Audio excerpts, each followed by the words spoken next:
এক গরিব কৃষক ছিল। চাষবাস করে তার অভাবে কোনো রকম দিন চলে যেত। কৃষকের একটি ছোট্ট ছেলে ছিল। কৃষক মনে মনে ভাবতে লাগলো, এভাবে দিন চললে সে কখনোই ছেলেকে বড় করতে পারবে না। তাই সে ভাবলো, যদি হাঁস পালন করে তাহলে তার ডিম বিক্রি করে কোনো রকম সংসারটার উন্নতি হবে। তাই সে একটি ছোট্ট হাঁস কিনে আনলো। হাঁসটিকে খুব যত্ন করে পালন করত। কিছুদিন পর হাঁসটি ডিম দেওয়ার মতো বড় হয়ে গেল।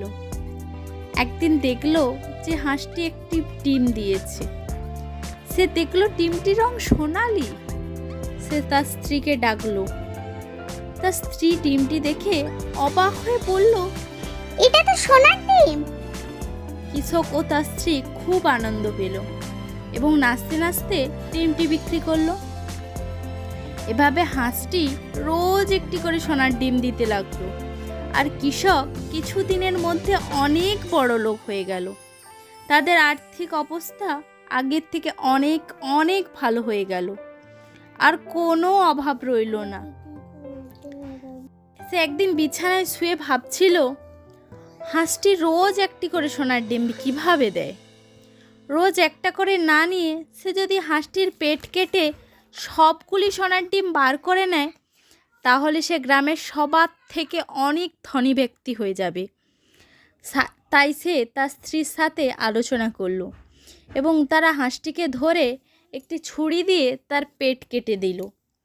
হাঁসটি ছটপট করতে করতে মারা গেল। কৃষক হতাশ হয়ে দেখল পেটের মধ্যে কোনো সোনার ডিমই নেই।